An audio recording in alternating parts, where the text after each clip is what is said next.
असं दिसतं का तुम्हाला की त्यांना व्हिजिट दिली, तुम्हाला गावमध्ये येऊन भेटले नाही म्हणून? हे बघा, विनोद पटेल साहेबांनी त्यांना बोललो होतं, त्यांना विनोद पटेल साहेबांनी विनोद पटेल त्यांनी बोलवलं, त्यांना भेटायला त्यांना बोलवलं, त्यांना आमंत्रित केलं, त्यांना भेटायला गेले. आम्ही आमंत्रित आम्ही याच्या अगोदर मीटिंग घेतली त्यांच्यासोबत. आमचं जे म्हणणं होतं आम्ही त्यांना पूर्ण आमचं म्हणणं त्यांना मांडलेलं आहे. आम्ही सांगितलेलं आहे आम्ही दुसरीकडे मंदिर नेणार नाही आणि आम्ही ज्या ठिकाणी मंदिर त्या ठिकाणी मंदिर ठेवणार, त्यामुळे भेटायचा काही विषय नाही. आम्ही ठाम आहे, गावकरी आम्ही सगळे ठाम आहोत. आम्हाला मंदिर त्या ठिकाणी आहे, त्या ठिकाणीच मंदिर पाहिजे. मी साबेर पटेल, हर्सुल येथील सामान्य नागरिक.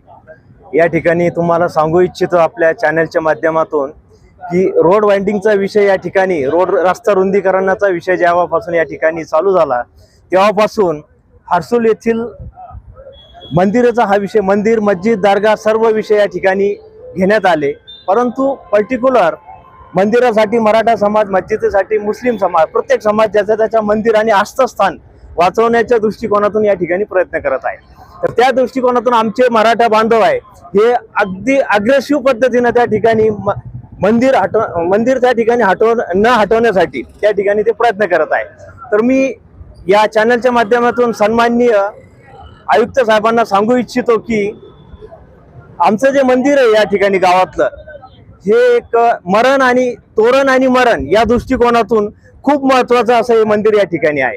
कारण परंपरागत पद्धतीने गेल्या कित्येक वर्षापासून या ठिकाणची परंपरा आहे की लग्नाची जे वरात आहे, नवरदेव त्या ठिकाणी येतो, तिथूनच ती वरातीला सुरुवात होते. किंवा गावातलं कोणी व्यक्ती या ठिकाणी जर मयत झालं तर त्याची ती मौत आहे ती मंदिराच्या समोरूनच घेतली जाते.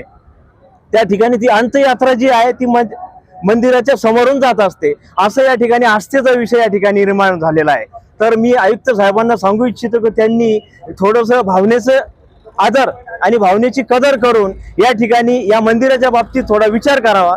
प्रत्येक धर्मस्थळाच्या बाबतीत त्यांनी विचार करावा, प्रत्येक धर्मस्थळाच्या, परंतु मंदिराच्या बाबतीतही त्यांनी या ठिकाणी खास करून विचार करावा. आणि मंदिर दुसरीकडे स्थलांतर करण्यासाठी किंवा विकास काम करण्यासाठी आमचा विरोध नाही, परंतु त्यांनी मंदिरासाठी योग्य ती जागा गावकऱ्यांनी दाखवली त्या ठिकाणी त्यांनी जागा द्यावी.